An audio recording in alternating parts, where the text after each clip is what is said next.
Hi, this is Joe Shahada from Top Tier Capital. Well, today we had a little bit of a mixed trading day. We had the Dow end lower, but the Nasdaq, S&Ps, and Russell all ended marginally higher. So it was a little bit of a choppy session today as well. But there was a little bit of action. This first chart I have is a 500 tick chart of the NQ Nasdaq futures.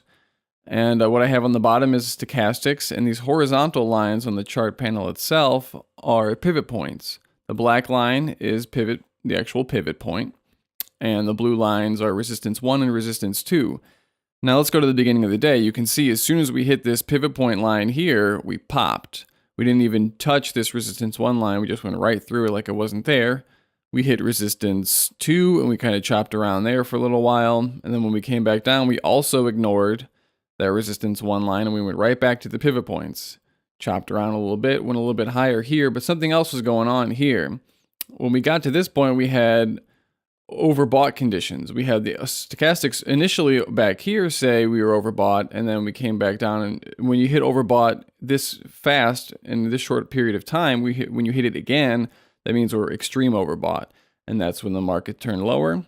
And wouldn't you know, when we turned lower, we hit that pivot point, and we couldn't break below that pivot point all day. So that pivot point was great support for this market all throughout the day. And then we kind of had a little bit of pop at the end of the day to hit that resistance 1 line. Even though for the whole day we didn't use the resistance 1 line, it kind of hit there at the end of the day. Nothing really noteworthy, but it just kind of ended right around that line. Maybe that was another factor of just kind of being exhausted at this pivot point line. But that's NASDAQ intraday today. Let's go to NASDAQ daily. More of the same here. We popped out of this sideways channel we had been in, and we're still kind of just fluctuating around.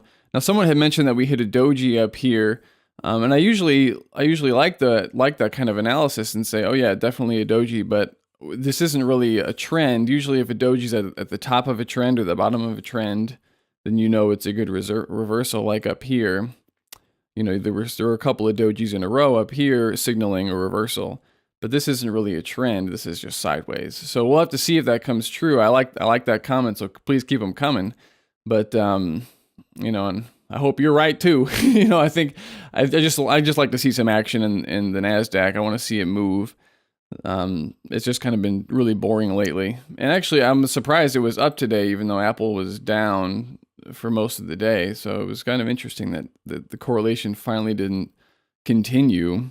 Let's have a look at S&P's daily chart here. More of the same. We're still in that upward trend channel very firmly. Let's move off that. And with the brown line is the 200-day moving average. We're about 8 to 9% off of that moving average. Now that's not crazy overbought. It's pretty bad, but it's been much worse in the past. So nothing signaling that this trend is over. As a matter of fact, this is signaling that the trend is on. And until we get otherwise, we have to assume prices are going higher. We had a divergence in the RSI before. This is the RSI on the bottom here. We had a divergence where it was going down while the market was going higher. And when we broke out of that divergence, which is, you know, this channel that we were in, when we broke out of it here, that usually signals higher prices moving forward. And so far, we kind of, that kind of happened here a couple of days ago. And we kind of haven't moved too much higher off of that, but it could turn into something, but we'll have to see. I wouldn't say buy right here, but it's usually a good strong indicator of the trend at least. So that's that. More of the same with the Dow. Dow futures kind of struggling sideways, it looks like here, but the trend is still up. It's still in that upward trend channel. It tested the bottom of the channel many times now just to close right in it.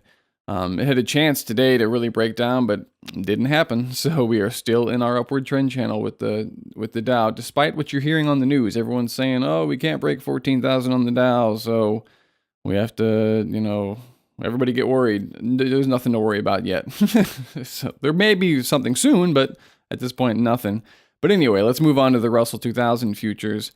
Same thing here, same brilliant upward trend channel, and same divergence in the RSI. However, this one isn't as clear as the S&P divergence. This one is kind of long, and it was really steep at one point. It looked like it was going to break down, but once again, It's defying all logic and going higher and higher and higher. Now, the Russell tends to do that, though. It tends to go up much faster than the overall markets, and then when it goes down much harder than the overall markets. But until we see a definitive breakout of these trends, we have to assume that the trend is onward and upward. So we always have to trade what we see. You can't walk around trying to fight this thing. You're never going to pick the top. You have to get signals, definitive signals of the trends being over or about to be over to take your trades on. That's how I always trade, at least. I like to, be sure. I like to be really confident of my entries and exits. But anyway, that's our analysis for today. There's more information about today's analysis at toptiercapital.com. You can follow us on Twitter and StockTwits and all that stuff. But anyway, happy trading and good luck out there.